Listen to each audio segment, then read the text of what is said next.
আজকে দেখাবো কিভাবে খুব সহজেই হলুদ চাষ করা যায়।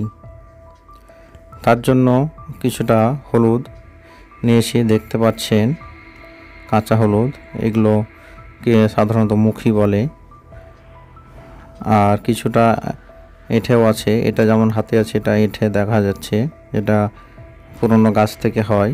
আর গাছ থেকে যেগুলো সাকার বেরোয় সেটা হচ্ছে মুখী। দুই রকমই লাগানো হয়, দুরকম থেকেই ফলন হয়, আপনারা যে কোনোটাই লাগাতে পারেন। তো এখানে আমি দুই রকমই নিয়েছি, দেখতে পাচ্ছেন এগুলোতে গেজ বেরিয়ে গেছে, মানে লাগানোর উপযুক্ত হয়েছে, সেটা এখন লাগিয়ে দেখাবো।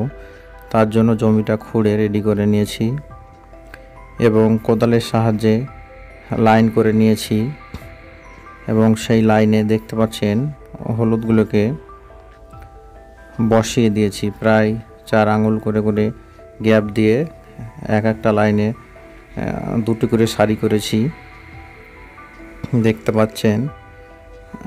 আর দুই লাইনের মাঝে মোটামুটি 2 হাত করে গ্যাপ আছে, যেন মাটি দেওয়া যায় এবং সেখানে ঘাস নিড়ানি করা থেকে গরমের দিনে জল দেওয়া প্রত্যেকটা সুবিধা হয়। হলুদ যেহেতু বছরে একটাই ফসল হয়, তার জন্য দেখতে পাচ্ছেন হলুদটা একটু গ্যাপ করেই লাগিয়েছি। এটা দেখতে পাচ্ছেন এঁঠেগুলো লাগিয়েছি এই লাইনটাই, এই যে দেখতে পাচ্ছেন হাতে, এটারও গ্যাস বেরিয়ে গেছে, প্রায় লাগানোর উপযুক্ত হয়ে গেছে। মাটিগুলো কোদালের সাহায্যে খুঁড়ে এভাবে লাইন করে হলুদগুলোকে বিছিয়ে দিয়েছি।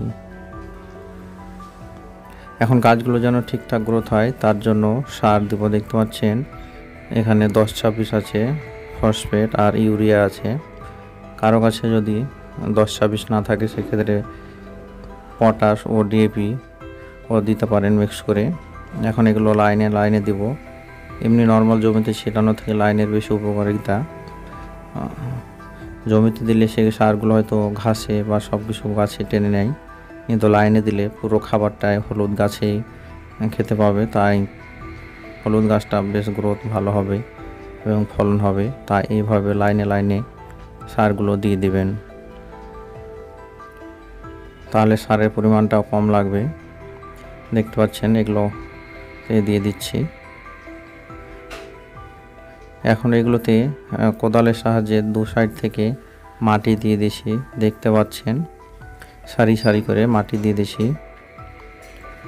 মাটিগুলো এই সময় হালকা করে দিতে হবে, কেননা বেশি দিলে আবার হলুদগুলো গাছ বেরিয়ে আসতে পারবে না, গাছগুলো ঠিকঠাক হবে না এবং পচে যেতে পারে।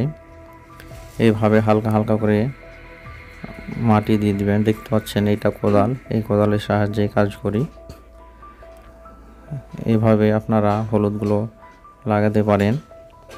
যারা বাড়িতে খাবেন বা খাওয়ার জন্য অল্প জায়গা আছে, এভাবে চাষ করতে পারেন। দেখতে পাচ্ছেন গাছগুলো 1 মাস পর বেরিয়ে গেছে, বৃষ্টির জল পড়েছে, তার জন্য গাছগুলো বেরিয়ে এসছে। বৃষ্টির জলের জন্য দেখতে পাচ্ছেন প্রায় ঘাসে ভর্তি হয়ে গেছে জমিটা এবং গাছগুলো খুব সুন্দরভাবে প্রতিটাই বেরিয়েছে। যেখানে রস ছিল সেই গাছটা একটু বেশি বড় হয়েছে। এভাবে সবগুলো গাছ বেরিয়ে এসছে, দেখতে পাচ্ছেন লাইন বাই লাইন। এখন কাজ হবে সেই ঘাসগুলোকে তুলে ফেলে সেই লাইনগুলোতে হালকা করে মাটি দিয়ে দিতে হবে এবং মাঝে একবার ইউরিয়া সার হালকা করে দিতে হবে নিড়ানির পর, যেন গাছগুলো খুব তাড়াতাড়ি বেড়ে ওঠে। দেখতে পাচ্ছেন এখন এগুলোকে কাজ হবে নিড়িয়ে 2 সাইড থেকে আবার হালকা করে মাটি চাপা দিয়ে দেব। হলুদ সাধারণত এই সময় গরমের দিনে বর্ষাকালেই লাগানো হয়, তাই বলবো যারা বাড়িতে খাওয়ার জন্য চাষ করতে চান এখনও টাইম আছে, চাইলে এইভাবে আপনারা হলুদ চাষ করতে পারেন। এই ছিল আজকের দেখানোর বিষয়।